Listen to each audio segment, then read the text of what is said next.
¿Contentos esta mañana? Muy bien. Quiero ver si me recuerdo de una ilustración de un pastor que estaba buscando algo en el closet. Tenían 30 años de casados el pastor con su esposa, y el pastor andaba desesperado buscando algo.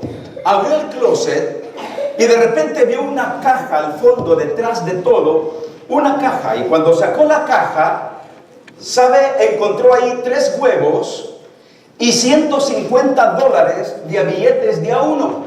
Entonces sacó la caja y él, muy sorprendido, dijo: pero nunca había visto esta caja. Llamó a la esposa y le dijo: me acabo de encontrar esta caja en el closet. Y ya le dice él a ella: mira, encontré aquí 3 huevos. Y le dice el pastor a ella: no entiendo por qué están ahí. Ella le dice: amor, tengo mucha pena, pero en estos 30 años de casados, cada sermón que tú dabas que era malo, yo guardaba un huevo en la caja de zapatos. Entonces el pastor se alegró porque dijo: en 30 años solo he dado 3 malos mensajes. Y dijo el pastor: pero ¿y los $150 que están ahí? Y le dijo ella: es que cada vez que juntaba 12 huevos, los vendía por $1. Yo espero que Mirna no tenga una caja de huevos ahí guardados. Pero esta mañana quiero, hermanos, retomar el mensaje de la semana pasada. Hablamos sobre pon tus planes en las manos de Dios. Y vamos a tomar otra vez la palabra de Dios para leer, hermanos, el Salmo capítulo 38, versículo 9. Y vean lo que la Biblia nos dice esta mañana. Salmo capítulo 38, versículo 9, dice la palabra de Dios. Salmo capítulo 38, versículo 9. ¿Están conmigo, hermanos? ¿Qué decía David en el Salmo capítulo 38, versículo 9? Algo muy interesante que él decía, versículo 9: Señor, delante de ti están todos mis deseos, y mi suspiro no te es oculto. Señor, delante de ti están todos mis deseos, y mi suspiro no te es oculto. Y decíamos que en otra traducción dice: Dios mío, pongo ante ti mis grandes deseos, no te los puedo ocultar. ¿Se acuerdan también que leímos Filipenses capítulo 1, versículo 6? Y quiero que lo digamos en voz alta. Filipenses capítulo 1, versículo 6. Mira lo que la Biblia dice, Filipenses capítulo 1, versículo 6. ¿Están conmigo? Estando persuadido de esto, que el que comenzó en vosotros la buena obra, la perfeccionará hasta el día de Jesucristo. Una vez más, estando persuadido.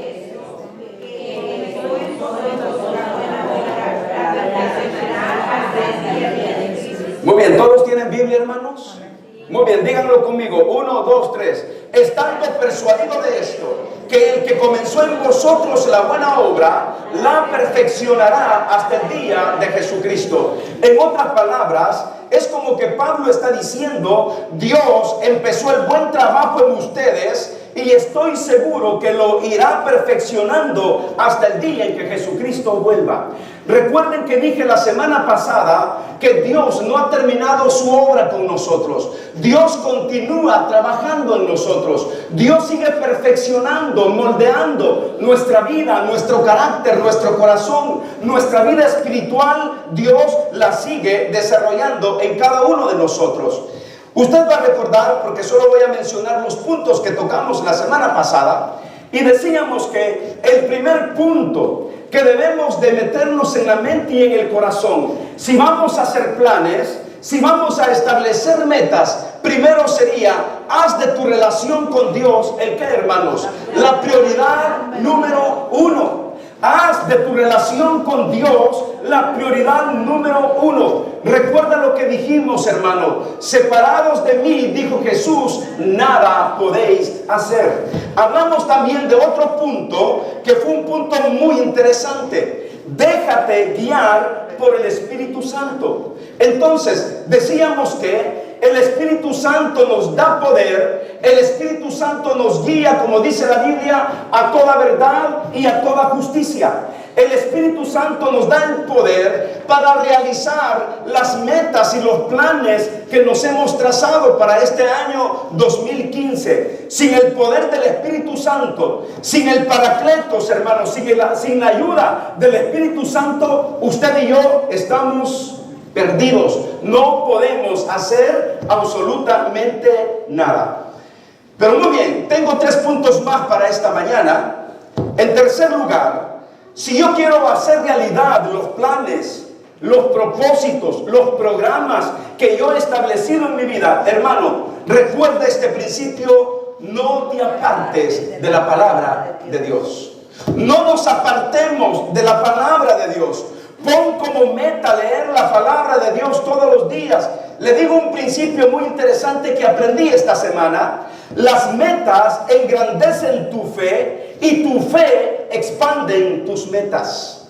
Y esta es una verdad que debemos grabarnos aquí en el corazón. Hermanos, las metas engrandecen tu fe. Cuando usted tiene metas grandes, planes grandes, usted está expandiendo también su fe y sus metas. El tamaño de sus metas refleja el tamaño de su Dios. Si usted tiene metas pequeñas, hermanos, usted está pensando que su Dios no es un Dios grande. Su fe es tan limitada como sus propias metas y proyectos que tiene en su vida. Si usted tiene planes maravillosos, metas maravillosas, propósitos maravillosos, acompáñelos del principio de la fe y sobre todo de la palabra de Dios. ¿Cuál es el manual que Dios ha dejado a los creyentes? La Biblia. La Biblia es el manual, es el instructivo que Dios diseñó para el cumplimiento de nuestros planes. El problema es que si nos apartamos de la palabra, hermanos, por más esfuerzos que hagamos, será imposible lograr los sueños del corazón. Hay un salmo que es un salmo maravilloso, en donde David dice que el cristiano debe estar meditando en la ley de Jehová, que es su delicia, y que en su ley debe meditar ¿cuándo? De día y de noche. Y dice que este cristiano será como árbol plantado junto a corrientes de aguas, que da su fruto a su tiempo y que su hoja no cae.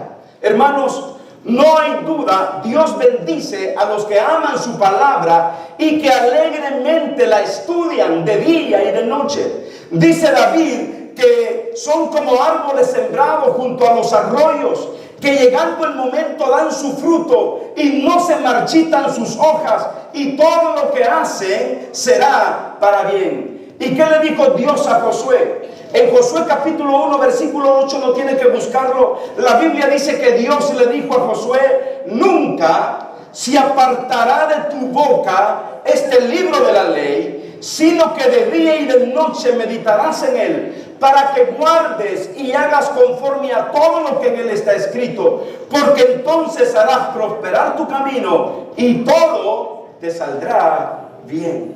Ahora, en el versículo 9 de ese mismo Josué capítulo 1, Dios le dice a Josué: mira que te mando que te esfuerces y seas valiente, no temas ni desmayes, porque Jehová tu Dios estará contigo en donde quiera que vayas. En otras palabras, hermanos, nunca dejemos de leer este libro de la ley. No nos apartemos de la palabra de Dios. La palabra de Dios puede ser comparada como una lámpara que alumbra en la oscuridad nuestro camino. Puede ser también, la Biblia lo compara también como un martillo que está martillando para que el pecado de nuestra vida, para que las impurezas de nuestra vida, hermanos, vayan saliendo y saliendo. La Biblia puede ser comparado también como un espejo. ¿Qué hace usted cuando está frente a un espejo? ¿Solo chulearse? Hay gente que es tan vanidosa que quisiera tener una casa de espejos. Bueno, y hay casas en donde, hermanos, espejos por aquí, en los baños, detrás de las puertas, en los closets, en los garages. ¿En donde más, hermanos, ahí pueden poner baños? En el carro. En el carro, hermanos, ¿han visto las mujeres cuando van varones en el freeway y están o en un alto, por ejemplo? ¿Cómo están?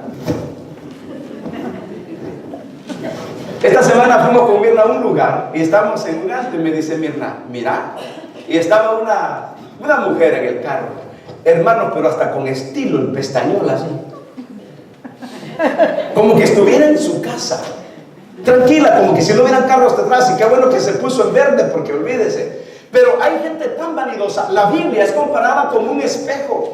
Dice la Biblia que nosotros vemos nuestro rostro natural como en un espejo, pero nosotros no decimos, hey, qué bonito estás si nos vamos. No, nos miramos al espejo y si hay algo imperfecto, si estamos los que se pueden peinar bien, los que están despeinados, ¿qué pasa? Se arreglan el pelo y salen. De lo contrario, hermanos, es como que por gusto usted se hubiera visto en el espejo. La Biblia es igual.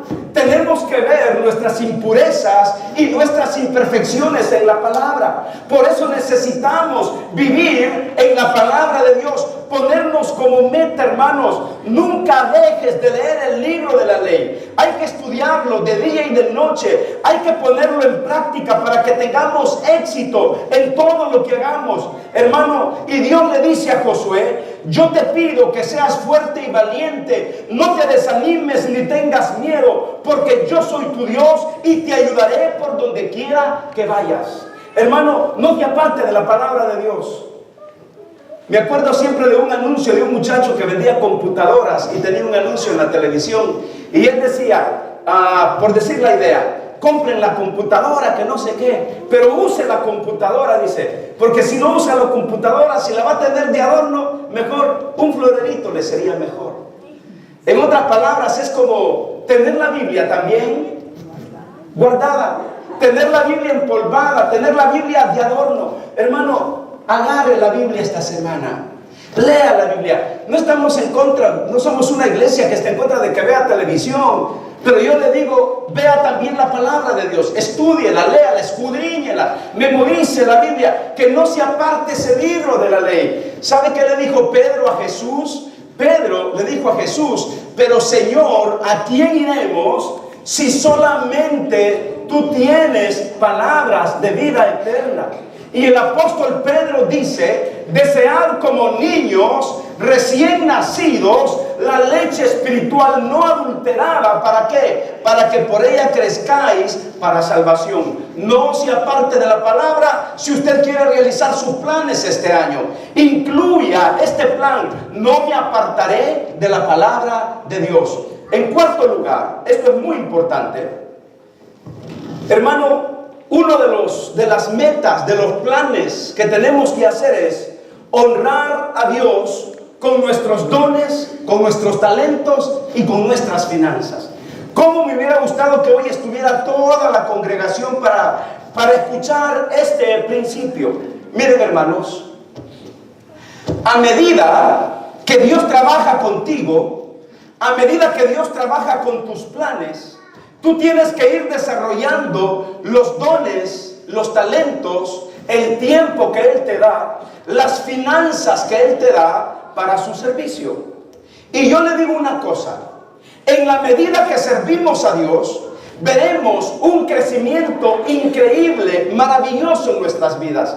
Un andar espiritual. Entre más nos entregamos al servicio de Dios, más brillarán nuestros dones y talentos para su gloria. Todos ustedes, cada uno de nosotros, tenemos, hermanos, dones y talentos maravillosos. El asunto es, ¿en dónde están? ¿Por qué no los hemos descubierto? ¿Por qué no los ponemos en práctica, en desarrollo? Muchas veces porque nos falta involucrarnos en la vida de Dios, en la vida de la iglesia. Yo les digo, hermano, a medida que Dios va trabajando y usted va poniendo sus dones y sus talentos, usted va a experimentar un crecimiento maravilloso, un crecimiento brillante delante de Dios. Ahora, un punto muy interesante: no debemos de descuidar este año el área económica. Hermanos, yo les digo, Dios bendice también a los que le bendicen. Dios va a honrar a los que le honran. Si le honramos, nuestras manos, yo les digo, nunca estarán vacías, siempre estarán llenas para compartir y compartir con Dios y para con los demás. Yo creo bíblicamente que cuando dejamos de darle a Dios lo que Él mismo nos ha dado, Satanás se encarga de robarnos las bendiciones, porque el profeta Malaquías claramente dice que si honramos a Dios con nuestros diezmos y ofrendas, Dios dice en Malaquías 3:11, y abra la Biblia por favor conmigo. Mire qué promesa maravillosa de Dios. Malaquías está en el Antiguo Testamento, el último libro del Antiguo Testamento. Vean lo que dice Malaquías ahí. Propóngase este año 2015 honrar a Dios con sus diezmos y con sus ofrendas. Miren lo que la Biblia dice. ¿Está conmigo, hermano? ¿Qué dice el versículo 10? Versículo 10. Y hay alimento en mi casa. Muy bien. Traed todos los diezmos al alfolí para que haya, ¿qué dice la Biblia? Alimento en mi casa. Y probadme ahora en esto, si no os abriré la ventana de los cielos. ¿Hasta cuándo, hermanos? Hasta que sobreabunde. Ahora, hermano, ¿por qué tenemos que incluir las finanzas en nuestros planes este año? Porque si no incluimos las finanzas, nuestros diezmos, nuestras ofrendas, hermanos, yo les digo, miren, muchas personas yo sé que van a contrastar un poquito conmigo, en donde dicen que Dios no se queda con nada. Pero yo le digo una cosa, no es Dios quien te roba las bendiciones, es Satanás. Cuando tú no le das a Dios lo que a Él le pertenece, no es que Dios te lo vuelve a quitar. Dios no te quita absolutamente nada. Sí, hermano, ¿usted cree que Dios necesita algo a la fuerza? Él es el dueño del oro y la plata. Pero ¿qué dice el versículo 11? Por eso quiero llevarlos al 11. ¿Qué dice Dios? ¿Cuál es la promesa de Dios? Reprenderé, léalo conmigo, reprenderé también por vosotros, ¿a quién? Al devorador, y no os destruirá el fruto de la tierra, ni vuestra vida en el campo será estéril, dice Jehová de los ejércitos. Hermano, si quiere usted llevarse algo de este servicio esta mañana, llévese este pasaje de Malaquías 3:11. Para que usted compruebe que no es Dios quien le quita la fuerza a las cosas. No es Dios quien le manda la enfermedad, no es Dios quien le manda la pobreza. Dice que Dios va a reprender al devorador. Entonces, ¿quién te roba las bendiciones, hermanos? ¿Es Dios? No, es el devorador, Satanás. Pero si tú pones a Dios en tus planes de darle lo que a Él le pertenece, Dios dice que va a reprender por nosotros al devorador y no destruirá el fruto de la tierra, ni vuestra vida en el campo será estéril, dice Jehová de los ejércitos. Observe la promesa de Dios.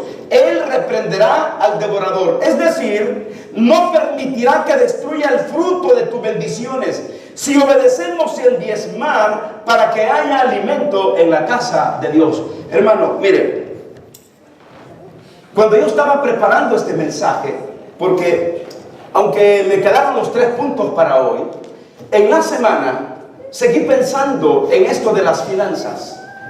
Y yo mismo me hice la pregunta, muy bien, si yo no diezmo, si yo no doy mis ofrendas a Dios en la iglesia, al no diezmar, ¿me he convertido en una persona más rica? Y es la pregunta que yo le hago a todos los que no diezman. Si usted no diezma, al no diezmar, ¿usted se ha convertido en una persona más rica porque no diezma? Yo sé que la respuesta es no. ¿Tienes un mejor auto? ¿Tienes una mejor vivienda? ¿Tienes un mejor empleo? ¿Has terminado de pagar tus deudas? ¿Has bajado tus deudas en las tarjetas de crédito porque dijiste no me alcanza el dinero y no voy a diezmar? Yo te pregunto, ¿tienes mejor casa? ¿Tienes mejor auto? ¿Han bajado tus deudas económicas? Contéstate en tu corazón y tú sabes que la respuesta es no. Al retener mis diezmos, y es una pregunta que yo me hice al estar preparando mi predicación, al retener mis diezmos, yo me preguntaba, por ejemplo, ¿soy bendecido realmente? ¿Estoy saliendo de todos mis compromisos económicos? Al retener mis diezmos y ofrendas, yo me estaba preguntando esta semana, ¿realmente glorifico al Señor, le doy a Dios lo que a Él le pertenece.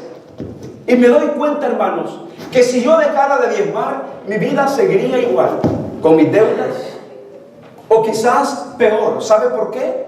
Porque Satanás, el devorador, es quien está robando las bendiciones.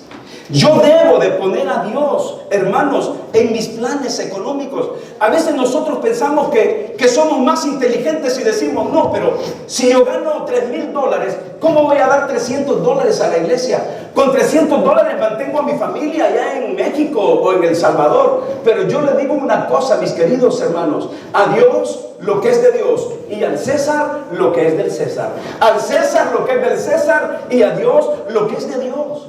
Hermanos, yo le digo una cosa esta mañana. Nuestra iglesia no puede caminar si usted no diezma, si usted no ofrenda. Todo lo que usted ve aquí, todos los programas que nosotros hacemos, hermanos, es por nuestros diezmos y ofrendas. Yo le digo a usted esta mañana, hermano, no deje de participar en esta obra maravillosa de diezmar, porque si usted deja de hacerlo, lo más probable también es que nuestros ministerios, nuestros programas también se vendrán abajo. Y yo creo que el deseo de Dios para con cada uno de nosotros es que esta obra continúe y continúe y continúe, y que haga, hermanos, una labor preciosa, maravillosa delante de Dios. ¿Cómo necesitamos que Dios toque nuestras vidas? ¿Cómo necesitamos que en el área de las finanzas Dios nos bendiga?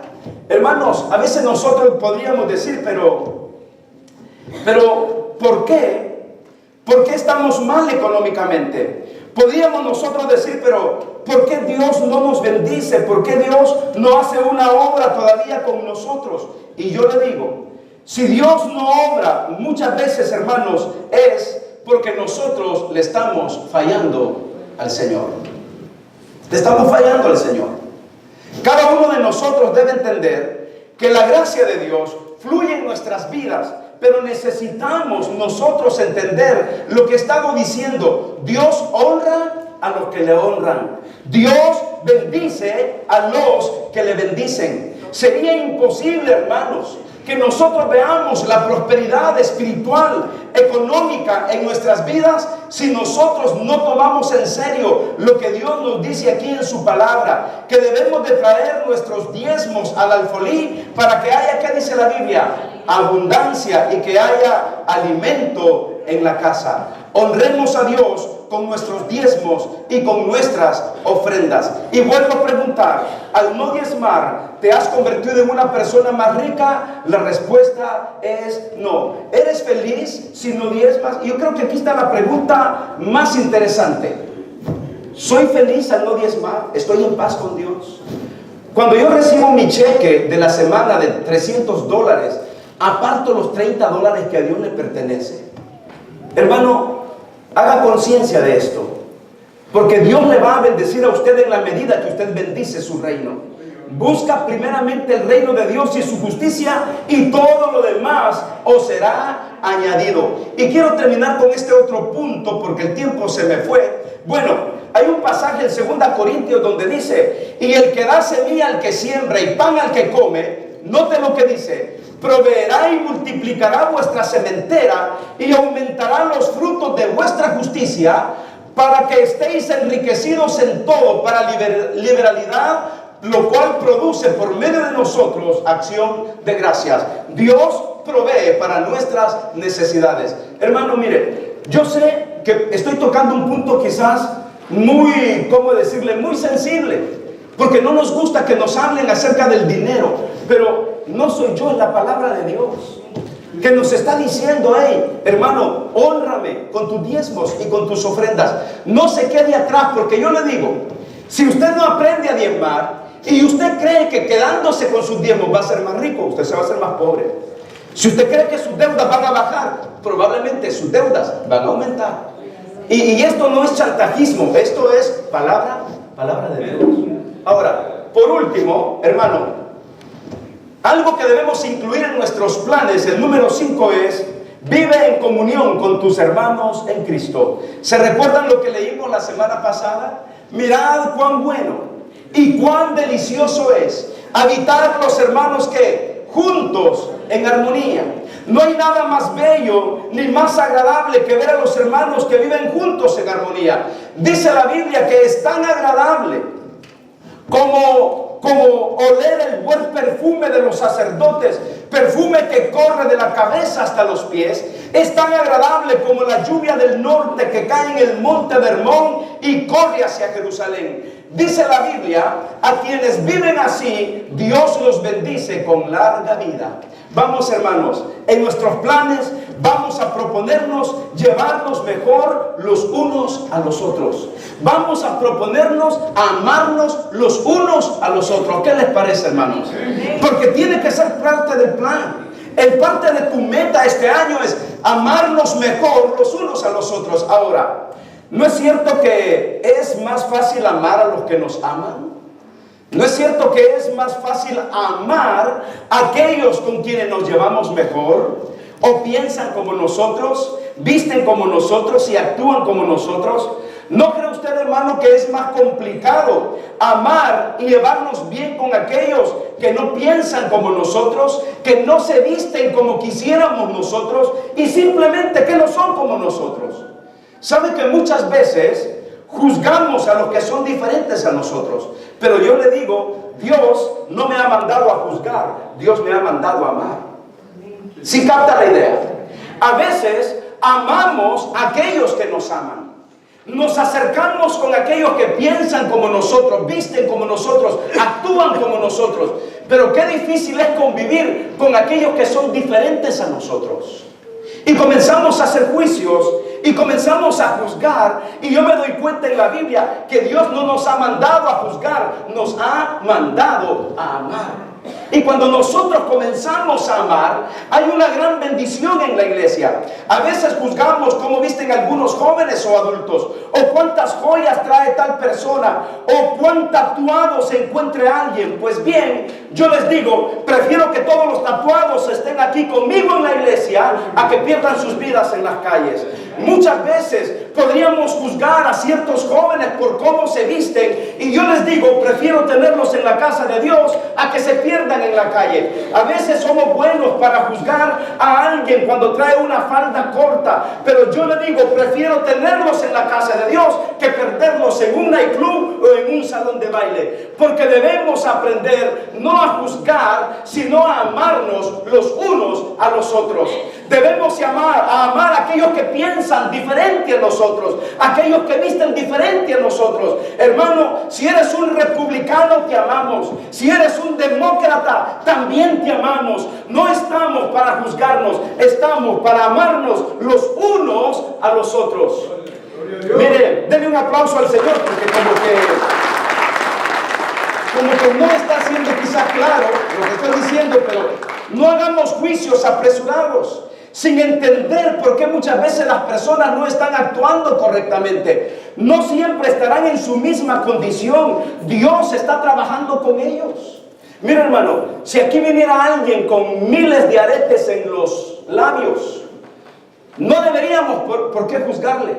Si él conoce a Jesús, deberíamos tratarle como a alguien en el cual esa persona nunca estará así. Dios estará trabajando en su vida. Muchas veces nosotros decimos, no, pero es que no piensan como yo, no actúan como yo, no se visten como yo. Pues un día te llevará la sorpresa que probablemente lo verás también en el reino de los cielos. Dios sigue trabajando. Termino con esto. Se dice que en una iglesia, poco a poco, los hombres y las mujeres de la iglesia iban muriendo. Pero murió aquel que siempre juzgaba a todos. Y cuando estaba en el cielo, comenzó a decir, uy, no pensé que el tatuado iba a estar aquí. Y esa mujer que se pintaba el pelo tan feo, aquí está también. Y las de falda corta, Dios mío, ¿por qué me permitiste entrar aquí al cielo? Ahí están. Y la que hacía chistes en la iglesia y hacía reír a todo el mundo como que era payasa, también aquí está. De repente, ese hombre se encontró entre las nubes, rodeado de todas estas personas, pero nadie decía nada. Entonces el hombre sorprendido le dice al ángel, ¿Pero qué pasó aquí? ¿Por qué tanto silencio? ¿Por qué todo el mundo callado? Y el ángel le dijo, lo que pasa es que ellos están sorprendidos, porque quien no esperaban a ver aquí, es verte a ti aquí en el cielo. Hermanos, a veces juzgamos y no nos damos cuenta que Dios no nos manda a juzgar, nos manda a amarnos. Fíjense, en una iglesia exclusiva, en donde solo llegaba gente de ropa fina y bien vestidos, de repente entró un hombre con botas, con camisa cuadriculada y un sombrero. Entonces se sentó en la primera banca y todo el mundo comenzó a mandarle papelitos al pastor. Ese hombre no es reverente en la casa de Dios. Ese hombre no viste como nosotros, ropa fina, de corbata y de traje. Y le mandaban papeles al pastor. El pastor al final del servicio habló con él y le dijo, hermano, si la próxima vez deseas venir a mi iglesia, pregúntale a Dios cómo debe venir vestido a mi iglesia. Y el hermano humillado se fue. Y cuando regresó al siguiente domingo, volvió a visitar a la iglesia y entró así como con botas. Ya ve como unas que yo uso a veces. Unas botas, pantalón jean, camisa cuadriculada, sombrero y se sentó. No, hermanos, qué tremendo. El pastor estaba pero furioso. Y se bajó y delante de todos le dijo, ¿acaso no te dije que le preguntaras a Dios cómo deberías de venir vestido a mi iglesia? Y el hermano le dijo, sí. Le pregunté a Dios. Y entonces le dijo el pastor, le pregunté a Dios, pero él me dijo que él no sabía. ¿Cómo que Dios no sabía? Sí, él me dijo que nunca ha estado en esta iglesia. Porque la iglesia no tiene que ser una iglesia exclusiva de personas, de colombianos, mexicanos, salvadoreños, ecuatorianos, peruanos. La iglesia es una iglesia inclusiva. La iglesia es un hospital para todos aquellos que son pecadores y que reconocen que Cristo es su Señor y su Salvador personal. Y debemos incluirnos y amarlos a todos. Y eso debemos proponernos en nuestro corazón. Cierre sus ojos, hermanos, y oremos al Señor. Gracias, Padre, por tu palabra. Gracias, Señor, por tu amor. Gracias por las bendiciones que tú nos has dado. Bendice, Señor, nuestros diezmos y ofrendas, y que cada uno de nosotros pueda ir a su casa, Señor, edificado, contento de que tú has hablado a su vida y a su corazón. Gracias por tu palabra, en el nombre maravilloso de Jesucristo, tu Hijo. Amén y amén.